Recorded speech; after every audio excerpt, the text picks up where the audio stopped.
Queridos, estamos aqui com mais um vídeo do Comunicador Integral. Vamos continuar a leitura com mais um trecho do livro A Colheita, do nosso querido irmão Rick Joyner. Mas antes eu gostaria de ler alguns textos aqui das Escrituras para deixar com você. O primeiro está em 1 Pedro 4,16, que diz assim: Contudo, caso alguém sofra por ser de Cristo, não se envergonhe, mas dê glória a Deus pela forma com que porta este nome. Porque chegou o tempo para o início do juízo. Ele começa pela casa de Deus. E se principia conosco, qual será o resultado para aqueles que desobedecem às boas novas de Deus? Se o justo é libertado por um triz, qual será o fim do ímpio e pecador? Portanto, deixem os que sofrem segundo a vontade de Deus confiar a si mesmos ao Criador fiel e a continuidade da prática do que é bom.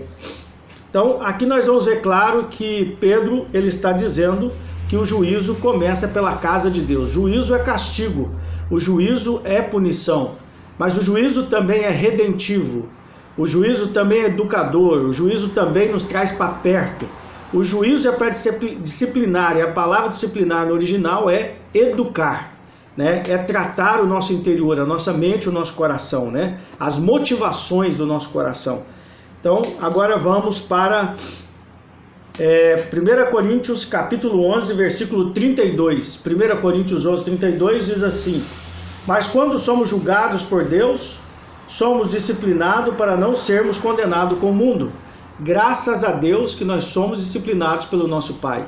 E eu lembro agora de Hebreus 12, em que relata que aquele que tem correção porque é filho, e aquele que está sem correção porque é bastardo, não é filho legítimo.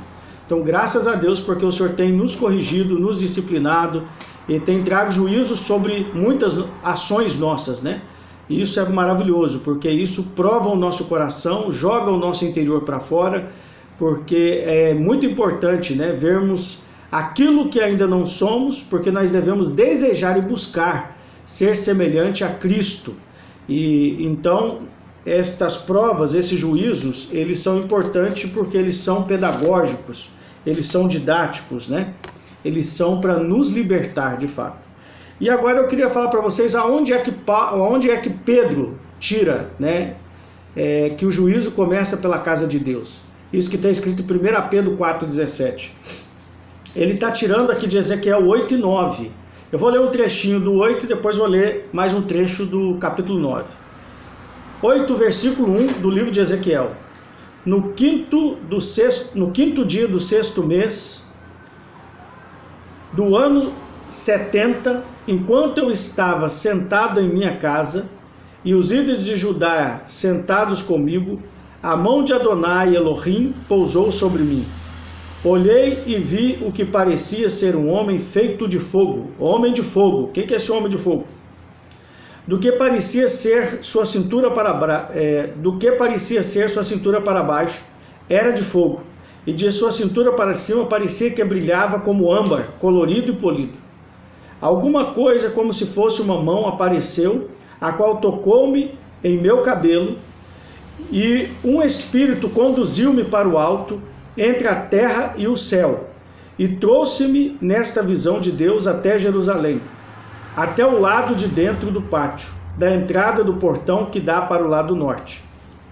Lembrando que Ezequiel era um sacerdote, ele se torna profeta de Deus na Babilônia, que ele está dentro de Babilônia. Por isso que o Espírito Santo pega ele e leva ele em visão até Jerusalém. Interessante que quando nós pegamos Ezequiel 1, ele estava às margens do rio Quebar, dentro de Babilônia. E também o Espírito leva ele em visão. Então, aonde Ezequiel estava? Na Babilônia. Quem Ezequiel era antes de ir para a Babilônia? Um sacerdote. E agora, qual o seu ministério, a sua função? Ele era agora um profeta dentro de Babilônia. Porque Malaquias 2,6 diz que o sacerdote deve ter em seus lábios a palavra do Senhor. Olha que impressionante isso que o Senhor faz, com Ezequiel. E aí vai dizer Ali havia um ídolo, agora estou continuando aqui o versículo de número 3, a parte C do versículo número 3. Ali havia um ídolo que enfrentava Deus e provocava o ciúme, o zelo dele e a indignação. O zelo de Deus é coisa séria. O zelo de Deus é o fogo de Deus, é o que consome, né? Ali diante de mim estava a glória do Deus de Israel, assim como na visão que eu havia tido no vale. Então eu queria que vocês agora tivessem um vislumbre daqueles que ainda ficaram em Jerusalém. Havia muita idolatria, muitos ídolos. Tinha ídolos dentro da casa de Deus em Jerusalém, né? O povo estava muito idólatra. Agora eu vou ler o início do capítulo 9. Então eu ouvi dizer em voz alta, próximo ao meu ouvido: reúnam-se os comandantes da cidade, cada um segurando sua arma de destruição, sua arma de juízo. De uma só vez, 6 homens se aproximaram no meio do portão norte, cada homem segurando uma arma de destruição. Entre eles estava um homem vestido de linho, tendo em sua cintura equipamentos que os escribas usam para escrever. Eles entraram e ficaram próximo ao altar de bronze. Então a glória do Deus de Israel começou a se levantar sobre o querubim, desde onde ele estava até a entrada da casa. Este chamou o homem vestido com roupas de linho, o qual tinha equipamento de escribas em sua cintura. Adonai lhe disse: vá por toda a cidade, através de toda Jerusalém, e põe uma marca em sua testa como a de um homem que está suspirando e chorando por todas as práticas odiosas que estão sendo cometidas. Então aqui está pedindo para que os escribas, esses homens aqui, que na verdade fazem parte da visão, que podem ser anjos de Deus, que na verdade isso marcasse a mente dos homens com justiça, fogo da justiça, para que eles suspirassem, né? Aqueles que fossem justos, lamentassem, assim como Jó lamentava por toda a injustiça que havia em Sodoma, e aquele suspiro chegou até o Senhor. Então aqui vai marcar a mente. Me lembro de Apocalipse 7, se eu tiver equivocado, Apocalipse 7, Apocalipse 11, que antes da marca da besta, né, que vai aparecer lá na frente, no 13, se eu não estiver equivocado, os filhos de Deus são marcados na testa. Que marca é essa? É a justiça.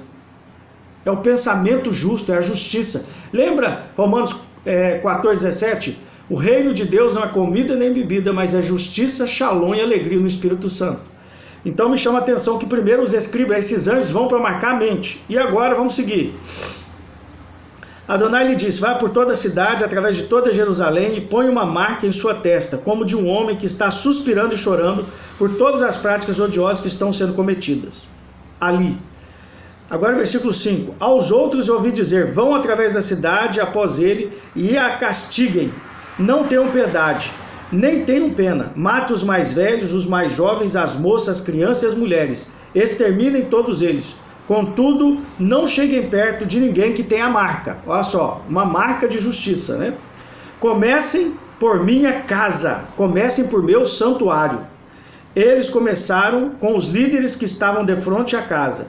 Então ele lhes disse: contaminem a casa, enche o pátio de corpos, vão em frente. Então eles continuaram espalhando a morte na cidade.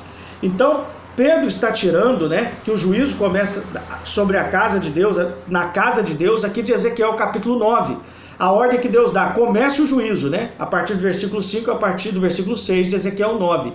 Então o juízo, ele começa pela casa de Deus. E vai haver matança, ele fala: profane o templo, matem dentro do templo, matem no pátio do templo. E aqui então o juízo começa. Então nós vamos continuar a leitura agora do livro A Colheita, do nosso irmão Rick Joyner. E hoje nós vamos ler parte do capítulo 5, O Juízo Tem Início. Nós acabamos de ler que o juízo começa pelos líderes, né? A palavra de Deus vai falar em vários textos, em Jeremias e Ezequiel, né? Ai dos pastores. Tiago 3, versículo 1, exatamente desses textos dos profetas, ele vai dizer: não sejais muitos de vós mestres, sabendo que o vosso juízo será mais severo. Porque aquele que é mestre, aquele que é líder, aquele que é pastor, aquele que tem uma posição na casa de Deus, será cobrado, porque ele tem a missão de conhecer a verdade, amar ao Senhor em primeiro lugar e conhecer a verdade, e amar as vidas e transmitir a verdade, e ensinar as pessoas a amar a Deus, a amar a seu Filho. Então vamos lá. Capítulo 5. O juízo tem início. Manifesta se tornará a obra de cada um, pois o dia a demonstrará, porque está sendo revelada pelo fogo. E qual seja a obra de cada um, o próprio fogo o provará. 1 Coríntios, capítulo 3, versículo 13.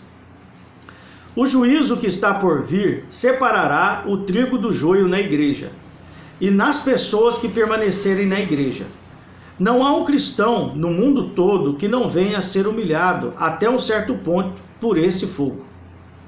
Também não há em todo o mundo um cristão que não se beneficiará por tornar-se mais puro na sua vida e mais íntimo com o Senhor. Não será nada fácil, mas valerá a pena. Graça e falsa graça.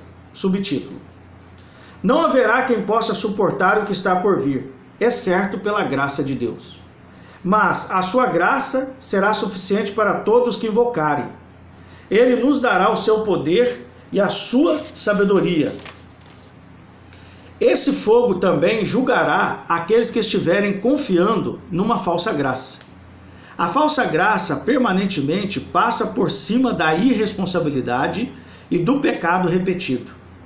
Ele está vindo para julgar o pecado e condená-lo em todas suas formas. Aqueles que ouviram as palavras do Senhor, mas que não agiram segundo essas palavras, serão levados pela tempestade.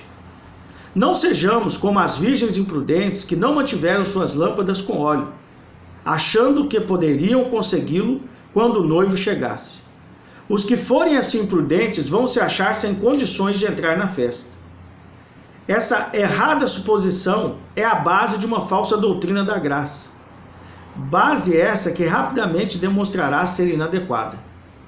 O juízo de Deus, que vem na forma de uma crise, opera continuamente na igreja e na vida de cada crente de forma também permanente até certo ponto. Cada problema que temos em nossa vida destina-se a levar-nos em direção à verdadeira graça e ao verdadeiro poder de Deus. Eu vou repetir isso aqui. Cada problema que temos em nossa vida destina-se a levar-nos em direção à verdadeira graça e ao verdadeiro poder de Deus. Glória a Deus. Devemos nos alegrar, celebrar por passar por várias tribulações, por várias adversidades, por vários momentos difíceis. Porque o fim dela é nos dar o acesso que é Cristo, a verdade, o amor de Deus, né? E outra coisa, nem todo problema é um problema. A maioria dos nossos problemas são uma bênção, porque nos humilha e nos leva para mais perto do nosso amado Senhor. Prosseguindo. Mas a crise que está por vir antes do fim é num grau muito maior do que qualquer outro pelo qual o mundo já passou. Será como o Senhor Jesus nos advertiu. Eu estou lendo a página 81 e agora eu estou na página 82, ok? Porque nesse tempo haverá grande tribulação, como desde o princípio do mundo, até agora não tem havido, nem haverá jamais. Mateus 24, 21. Junto, porém, com essa grande tribulação, haverá também uma grande graça e um grande poder disponíveis à igreja. Uma graça e um poder tal como ela nunca conheceu antes. É muito entendermos que o fim desta era é o princípio da era vindoura. O fim dessa era presente, o qual o príncipe desse século, que é Satã, governa, o fim dessa era é o início da era messiânica, da era de Cristo. Nosso Senhor Yeshua vai reinar de Jerusalém, vai sentar no trono e vai reinar sobre as nações com varas de ferro. Salmos 2. E o seu governo será um governo de paz e justiça. Vamos lá. É o que vemos também em Isaías 60, versículo 1 e 2. Dispõe-te, resplandece, porque vem a tua luz, e a glória do Senhor nasce sobre ti. Porque eis que as trevas cobrem a terra e a escuridão os povos, mas sobre ti aparece resplandecente o Senhor, e a glória se vê sobre ti. Exatamente na hora em que as trevas estiverem cobrindo a terra e a escuridão os povos, o Senhor aparecerá sobre o seu povo, e sua glória se verá sobre ele. Esse será o confronto final entre a luz e as trevas, e a luz prevalecerá. Será a hora mais grandiosa para a igreja, a hora que todos os justos em toda a história sempre ansiaram por ver. O juízo ou a crise que está para vir primeiro sobre a igreja, é para prepará-la para a maior glória de todos os tempos que ela conhecerá. O fogo dessa tribulação a preparará para a glória, e a glória transformará a igreja numa noiva pura, sem máculas, digna do Senhor. Há um caminho mais fácil para passarmos por essa tribulação. Antes do Senhor enviar o seu juízo na forma de uma crise, Ele enviará uma clara advertência ao seu povo para que possamos nos julgar a nós mesmos, de modo que Ele não tenha que lançar juízo sobre nós. Queridos, será o que nós estamos passando? Não seria isso? Uma advertência, um alerta, para que nós possamos julgar a nós mesmos, conforme está em 1 Coríntios 11:31, se nós examinássemos a nós mesmos, se nós julgássemos a nós mesmos, não seríamos julgados, né? Então nós temos que entender o que é julgar e examinar a nós mesmos, é expor o nosso coração diante de Deus. Pai, por favor, Tu és justo e poderoso, Tu és fiel e amoroso, Pai. Sonda o meu coração e vê se há algum caminho mau. É fazermos essa oração, isso é o exame, nos expor à luz, nos expor ao Mestre, nos expor àquele que pode nos curar. Essa é a maneira de julgar a nós mesmos, de examinarmos a nós mesmos, né? É a única maneira. Vamos seguir. Vou ler de novo, porque isso aqui é uma chave, hein? É a página 83 do livro A Colheita. Há um caminho mais fácil para passarmos por essa tribulação.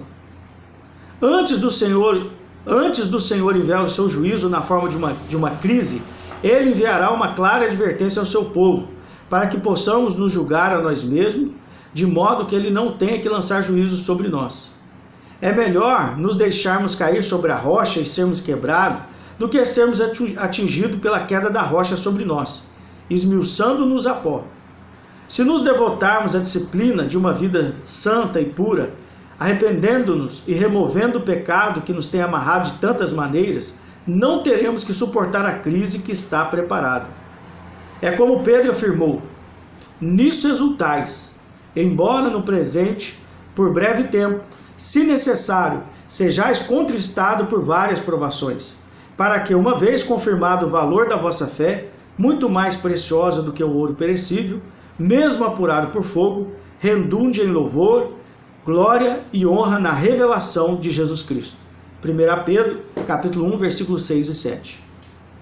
Observe as palavras, se necessário, no versículo 6. A recíproca disso é que não é necessário para todos. Se nós julgarmos a nós mesmos, se nos disciplinarmos na piedade, poderemos escapar de muitos ou até mesmo das provações de cada dia que agora temos que suportar. Se voluntariamente cairmos sobre a rocha e formos quebrados, o Senhor não terá que cair sobre nós. O Senhor disciplina aqueles a quem ama, e esse juízo está vindo porque Ele nos ama. Teremos necessidade da colaboração de alguma crise para chegarmos ao lugar onde poderemos suportar as torrentes que estão por vir. Mesmo assim, o Senhor nos advertirá antes de Ele enviar suas provações, para que as tornemos tão fáceis de suportar quanto pudermos. A tempestade virá sobre todas as casas, mas aquelas que estiverem ouvindo as palavras do Senhor e agindo de conformidade com essas palavras, estarão firmadas sobre a rocha e permanecerão. Lindo isso aqui, eu vou ler de novo. A tempestade virá sobre todas as casas, mas aquelas que estiverem ouvindo as palavras do Senhor e agindo de conformidade com essas palavras estarão firmadas sobre a rocha e permanecerão. Os que estiverem habitando nessas casas não precisarão temer as tempestades. Se tivermos um temor excessivo em relação a essas coisas, não permitamos que isso nos leve ao desespero, mas que nos leve a fazermos alguma coisa em relação à nossa condição espiritual, nosso interior, queridos.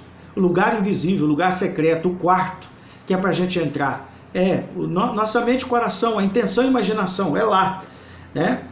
É ali que está o trabalho de Deus, né? Como nos advertiu o salmista: sendo assim, todo homem piedoso te fará súplicas em tempo de poder encontrar-te. Com efeito, quando transbordarem, muitas águas não atingirão. Salmo 32, versículo 6. Foi-nos prometido que, se buscarmos ao Senhor, nós o encontraremos. Mas será tarde demais para salvar a nossa casa, se esperarmos até que as torrentes estejam sobre nós. Podemos escolher hoje, ou o juízo, ou a glória para vir sobre nós. Queridos, não tem como. Virá juízo sobre toda a terra. A última semana de Daniel, ela é chamada de tribulação, e os seus últimos 42 meses ou 3 anos e meio são chamados, ou 1260 dias, são chamados de grande tribulação. Isso virá sobre todos que habitam a face da terra. Agora nós estamos sendo advertidos nesse presente momento, estamos passando por sinais de alerta para que possamos entregar a nossa vida, o nosso interior para o eterno, para que de fato estejamos fortalecidos, capacitados, nos tornemos humildes, exercitamos a piedade, que é a humildade e a fé, para que suportemos aquilo que está por vir, que as Escrituras chamam de a grande tribulação, aquilo que nunca houve sobre o mundo. Eu deixo com você esse vídeo e a minha oração é que o Senhor derrame sobre você e sua casa o espírito de poder, o espírito de sabedoria e o espírito de entendimento. Se você gostou do vídeo, deixa um like, compartilhe com seus amigos e se você não é inscrito no canal, por favor, se inscreva. Shalom seja sobre você e sua casa. Até o próximo vídeo.